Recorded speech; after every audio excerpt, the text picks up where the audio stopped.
Hello, my name is Mateusz Zimny and I'm a student in my final year of master program in the main school of fire service Warsaw, Poland. I'm honored to be able to attend this online conference together with great scientists and researchers from all over the world at such a difficult time for all of us. Today I would like to introduce you my research about the verification of scaled down experiments with accordance Froude-number technique and its numerical representation. Let's begin. The research problem identified in my work was verification of the scaling method using the Froude-number, which is widely used in research with model scale. Those tests are usually conducted in order to predict the full-scale conditions with the use of scale model, because the scale models are easier to perform and also faster to perform, safer, and was the main factor much cheaper than full-scale tests. They also usually allow us to perform the same experiment with several repetitions. With scale experiments, the two questions immediately arises. The first question is, are they really the same? And the second question is, which scale is appropriate? To answer those questions, I conduct literature review of the subject of matter and our experiments both in full and reduced scale. Let's start with the findings from the literature. In the table, I included a short summary containing the size of scales, type of compartment, number of experiments, and the value of hit release rate used in fire research over the years. The range between scale 1 to 2 and 1 to 48, I think it's huge. Based on the literature review, I found that the detailed verification of the Froude-number method was done only up to scale 1 to 4, but as we all can see, this method is used even for the experiments in the scale of 1 to 48 for train tunnel. And the question is, can we really use it? The idea behind Froude-number scaling technique is simple. The Froude scaling assumes that two fires are similar to each other if the Froude-number characterizing both fires is equal and there is a geometrical and hydraulical similarity of the system in which the fire take place. The main concept is shown on the illustration. Variable x here on the illustration describes dimensions of the model in full scale with index f and the reduced scale with index m. If the value of heat release rate, here represented by q, of the fire is scaled down accordingly to the Froude number, and the Froude number of course is preserved, the temperatures measured in the reduced and full-scale fires should be equal. To compare the results from two or more experiments at different scales, it is necessary to maintain consistency with the frequency of recording the results, and I mean the length of the time step calculated in accordance to the scale, and the duration, of course, of the experiment itself.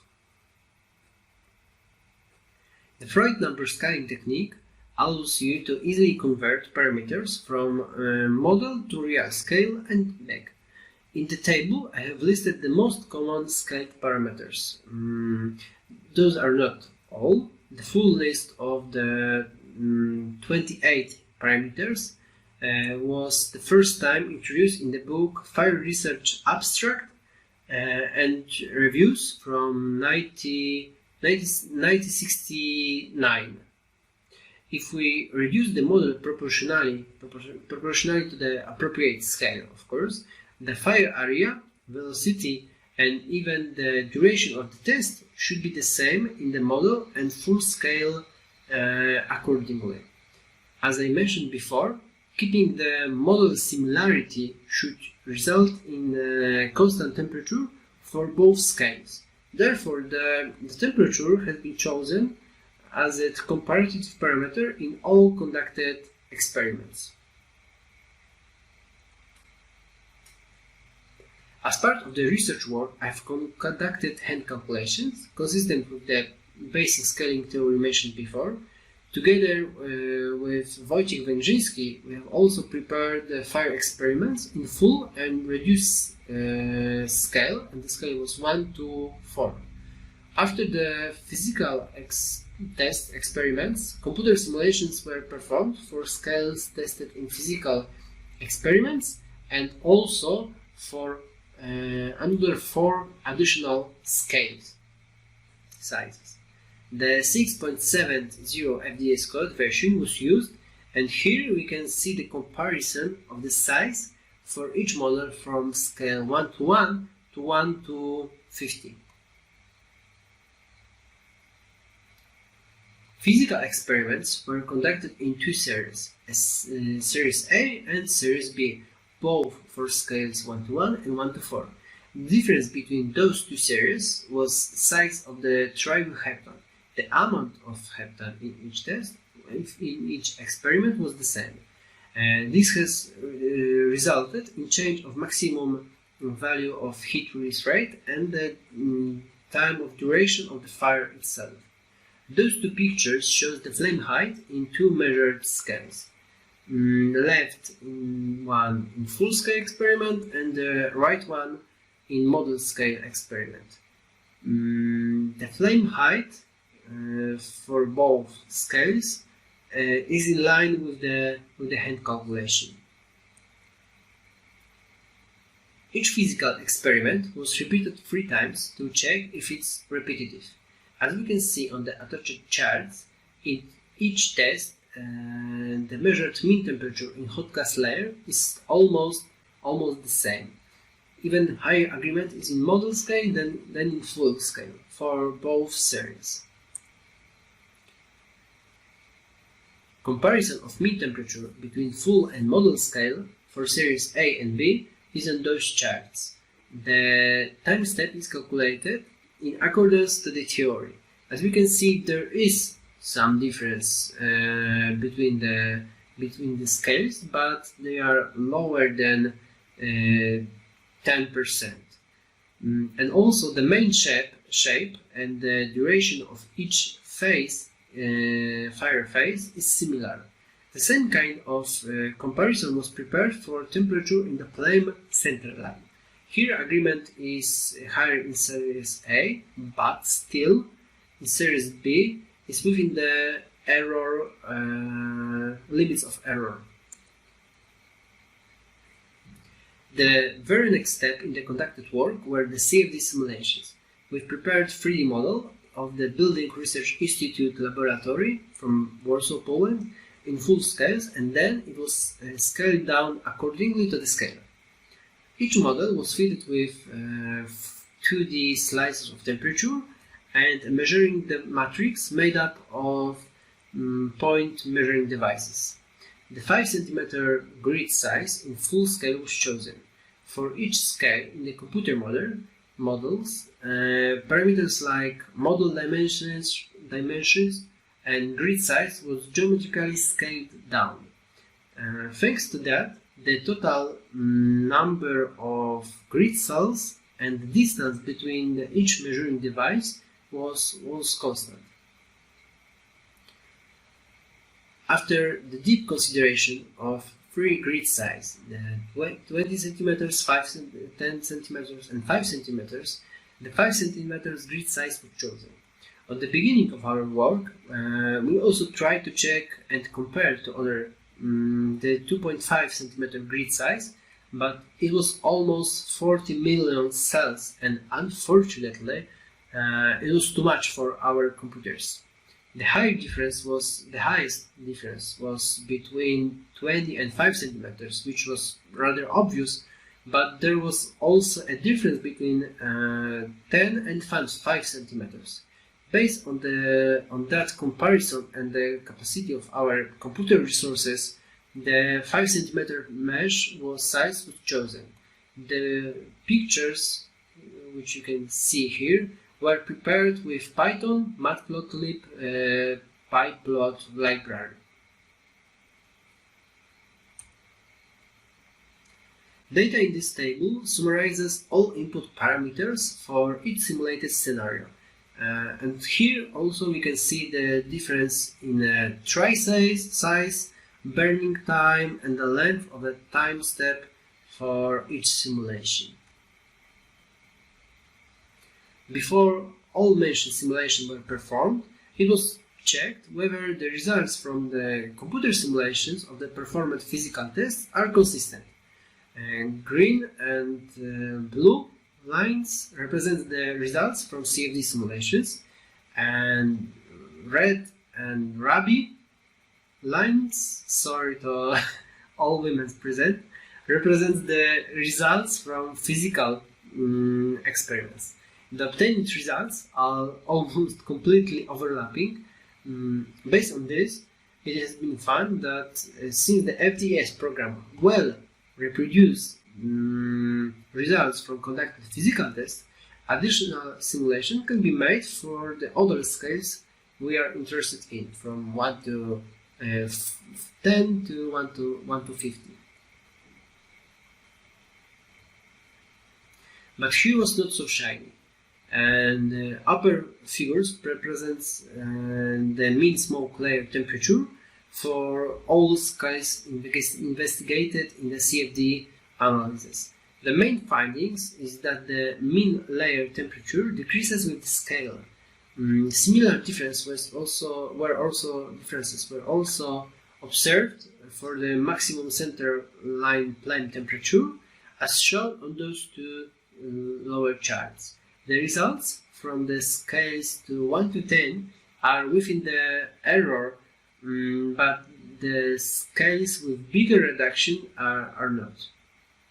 Initially, we thought that such results were due to inadequate simulation or to the validity of using the FDS program for such small models.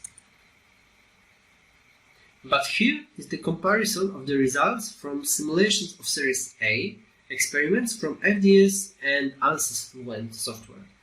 And looking on those figures, we came to the same conclusion. The bigger reduction is, the greater difference is. And the same is for FDS and ANSYS, and not only for the temperature, but also for the velocity and smoke mass concentration. Here you can see the temperature slice through the center line of the smoke plane from all carried out simulations in Series A and Series B as well. It was slightly surprising that for scales 1 to 20, smaller, the center line of flame column is laminar, which we can see from the picture. In our opinion, it is connected to the Reynolds number, because if we scale down geometrically, conservation of Froude and Reynolds numbers in the same model may be difficult, if not impossible. The approximated Reynolds number for small scales lower than 1 to 10 indicates that flow structure in the scenarios was laminar, significantly below the 2300, which is the lower range boundary of the transition phase between the turbulent and laminar flow. In case of Series A, the Reynolds number for scale 1 to 4 was most likely in the transition range between laminar and the turbulent flow, and the Reynolds number was higher, almost 3000, while in the Series B the flow was turbulent because the Reynolds number was almost 600. This observation is coherent with the temperature differences between scales observed earlier between the Series A and B. For scale 1 to 2 in Series B, which is in really good agreement with a full-scale research, the Reynolds number was well above 10,000. In conclusion, I have listed the main findings. As was shown in the last table, turbulent flow has the essential role of on the temperatures in the plane and also in the compartment. We checked with the CFD simulations that maintaining a sufficiently high variable number minimizes the error. And despite some problems, the results indicate that the model scale experiments can be really useful in the field of fire engineering research. And also, one of the findings is that fires with higher value of hit release rate are less sensitive to the error related to the scale. Scale, if we talk about scale 1 to 10 should be good enough to most of fire experience within our field, and work with scales smaller than 1 to 10 should be, in our opinion, very careful, especially if there is a possible change from the turbulent to the laminar flow. And this thing we can check numerically modeling of the model scale experiments, and it can save our time and resources, and thanks to that we can find the best looking scenario that will be checked physically. And on the end, based on the results from our research, we have proved that, in our opinion, we can use FDS to such experiments. Of course, it's not the end of our work, and in the nearest future, we will continue with fires with bigger value of heat release rate, even 5 megawatts in full scale, different experimental setup, and comparison of other parameters, not only the temperature.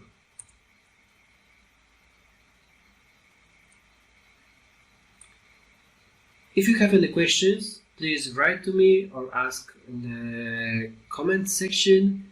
Here are my contact details. I hope you have enjoyed my presentation, and thank you. Bye-bye.